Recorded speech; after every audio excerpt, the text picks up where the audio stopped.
AstraZeneca is buzzing on news channels. But why?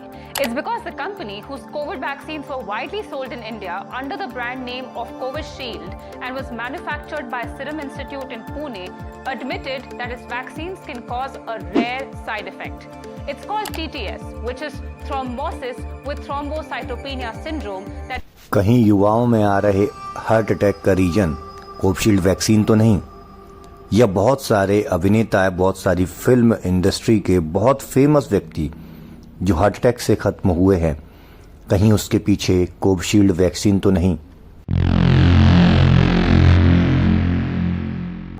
दोस्तों, बहुत बड़ा एक कोटेशन अभी आया है रिसेंटली कोविशील्ड के ऊपर कि जिन व्यक्तियों को वैक्सीन कोविशील्ड लगी थी उनमें से कई व्यक्तियों को हार्ट अटैक की वजह से डेथ हुई, कई व्यक्तियों को ब्रेन इंजरीज तक क्लॉट के कारण हुई। ये ब्रेन इंजरीज क्यों होती हैं, इसके पीछे एक डिजीज का नाम है।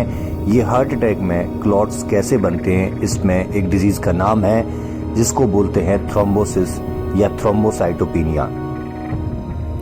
ये ब्लड में बनने वाले क्लॉट्स के कारण होता है, थ्रोम्बस के कारण होता है, जो आपकी ब्लड की आर्टरीज में या ब्लड की वेन्स में ये क्लॉट्स फंस जाते हैं और उसकी वजह से आगे ऑर्गन को ब्लड सप्लाई रुक जाती है।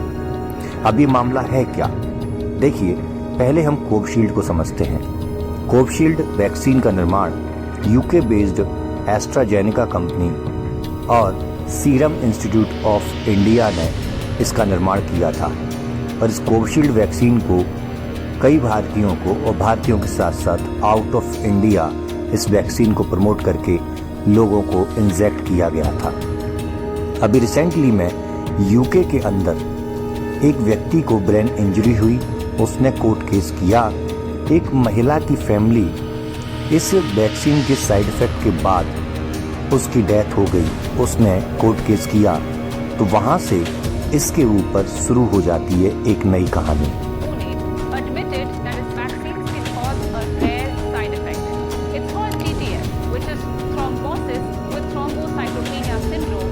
मोस्टली युवा ही इसके शिकार हो रहे हैं। ओल्ड एज के लोगों को तो छोड़िए कि उनमें कहीं ना कहीं हार्ट रिलेटेड इश्यू हो सकते हैं, बट वो युवा जिनको कभी भी कार्डियक इश्यू नहीं थे, उन युवाओं के अंदर भी हार्ट अटैक देखे गए हैं। कई केसों में तो कई महिलाओं ने ये तक बताया है कि उनकी मेंस्ट्रुअल साइकिल भी इससे अफेक्ट हुई है। कई महिलाओं में पेनफुल मेंस्ट्रुएशन देखे गए हैं, तो कई महिलाओं में मेंस्ट्रुएशन बहुत डिले होते हुए देखे गए हैं। लेकिन हम इस वीडियो में जो उद्देश्य के साथ आए हैं कि ये ब्लड के अंदर क्लॉट्स चाहे कोविशील्ड के कारण बन रहे हों या किसी और कंडीशन के कारण बन रहे हों, इनसे हम खुद को कैसे बचा सकते हैं। तो चलिए वीडियो में आयुर्वेद पहलू की तरफ चलते हैं। याददाश्त भी कितनी अजीब चीज होती है। किस चीज को पूरी जिंदगी भूलने की कोशिश करो, वो भूलती नहीं। कभी एक छोटी सी चीज याद करने की कोशिश करो तो याद नहीं आती। देखिए, जब मैं कोविड के पेशेंट्स का ट्रीटमेंट कर रहा था, तो जहां पूरी दुनिया लंग्स यानी हमारे फेफड़ों की तरफ देख रही थी कि फेफड़ों का सीटी स्कोर इतना, इसका सीटी स्कोर इतना, वहीं पर हम आयुर्वेदज्ञ इसके दोष धातु और मलों की तरफ चल रहे थे कि इसमें क्या आयुर्वेद दृष्टि से इम्पैक्टफुल हो रहा है। तो वहाँ कई रिपोर्ट्स हमने ब्लड रिपोर्ट्स देखी। चूँकि सीटी स्कैन के अंदर तो लंग्स का सीटी स्कोर मिल ही रहा था, साथ में कई ब्लड रिपोर्ट्स जब हमने देखी तो इन ब्लड रिपोर्ट्स के अंदर हमें देखने को मिला बहुत तेज़ी से प्लेटलेट्स काउंट का कम होना, बहुत तेज़ी से आरबीसीज का कम होना। वहीं से हमारे दिमाग की बत्ती जलती है और हमें एहसास होता है कि ये कोविड का वायरस जो है कहीं ना कहीं रक्त धातु पर अटैक कर रहा है और इस रक्त धातु की दुष्टि को ठीक करने से ही हम पेशेंट को कंप्लीटली क्योर कर सकते हैं। रक्त धातु के पीछे क्या विज्ञान है, यदि आप इसका कंप्लीट वीडियो जो मैंने अपने डॉक्टर्स को लेक्चर में बताया है वो देखना चाहते हैं तो कमेंट कीजिएगा, मैं उसको भी अपलोड कर दूंगा।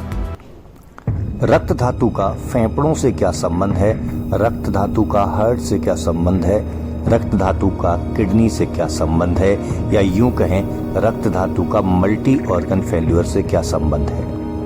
आयुर्वेद में कंसेप्ट आता है अवयव निर्माण में। रक्त धातु से हमारा लिवर बनता है और रक्त धातु के झाग से यानी उसकी फॉर्म से बताया जाता है कि हमारा लंग्स बनता है, उसके एल्वुलाई बनते हैं। और रक्त धातु प्लस कफ सार से यानी कफ धातु से या कफ दोष से कहें तो उससे हृदय यानी हार्ट का निर्माण होता है। और रक्त और मेद सार से यानी फैट से हमारी किडनी का निर्माण होता है।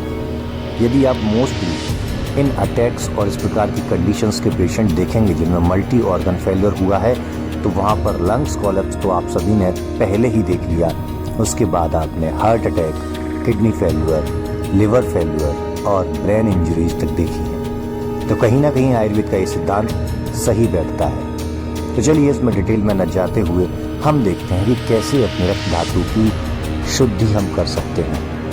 देखिए यहाँ पर एक पंचकर्म का सिद्धांत चलता है।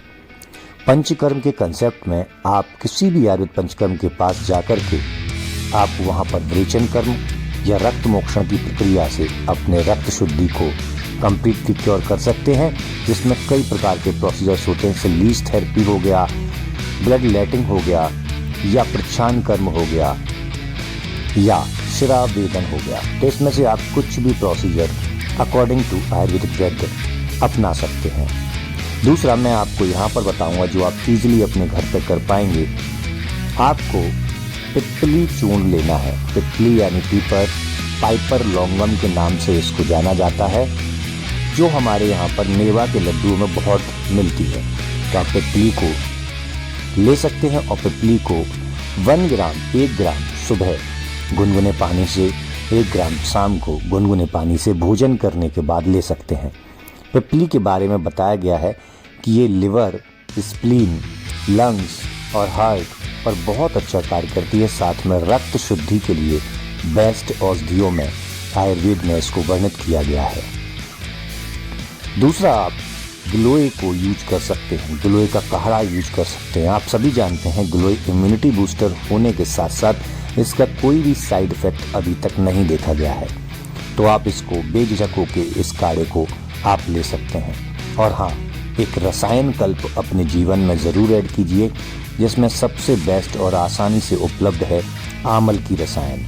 आमल की रसायन पर यदि आपने नॉलेज चाहिए तो आप मुझे कमेंट कर सकते हैं या मेरे चैनल पर जाकर के प्रीवियस वीडियोस देख सकते हैं। और नया नॉलेज यदि आपको वीडियो आमल की रसायन पर चाहिए तो मैं कम्प्लीटली आपको बना कर दे सकता हूँ। तो मेरा सिर्फ आपसे यही कहना है कि घबराइए नहीं, जब तक कि complete report, complete research Covishield के ऊपर नहीं आ जाती, तब तक आप इन चीज़ों से उपाय कर सकते हैं और अपनी जान को जोखिम से बाहर कर सकते हैं।